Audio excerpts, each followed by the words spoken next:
First at 5, strong finishes in the races for 2 Lane County Commissioner seats. Good evening and thanks for joining us for NBC 16 News at 5. I'm Alan Matthews. And I'm Gold Meadows. District 3 and 4 have unofficial winners for the Lane County Board of Commissioners races. And so far, it looks like one of those winners, incumbent Laurie Trieger, will walk away with a landslide win. In Lane County, Tuesday's primary election saw incumbent County Commissioner Laurie Trieger overwhelmingly win re-election to position 3 over challenger and business owner Grace Widdicombe. When you run for the first time, you're getting your name out there and a vision. When you're running for re-election, you're asking people, how am I doing?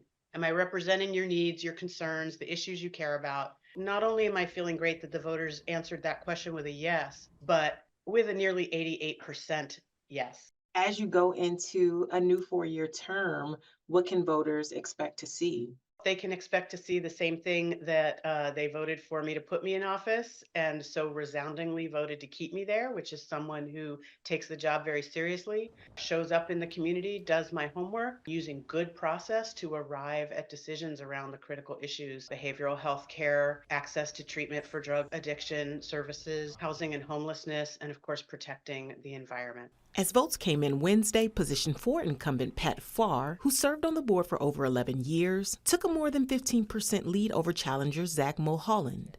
I think it was a broad base of support. They recognized that a lot of their friends and neighbors were supporting me, and quite frankly, I've been in that district for a long time. I always think about the people who didn't vote for me, and how can I reach out to them and listen to them more closely so that we can work together. Farr says his support from manufacturers, 6 labor unions, retired nonprofit directors, and former public officials created consistent trust in his work. Work he says will move forward starting now. We'll be looking at public safety, for instance. They'll also see a lot of work on poverty and homelessness, making certain that housing is affordable, making certain that people who need housing get housing. It's a long road ahead, but we're up to it. Farr says he'll seek to secure stable funding for the sheriff's office while also building confidence among residents outside of city limits that when they make calls for police, they'll get a response. Lane County's primary election voter turnout is just under 30% as of this evening.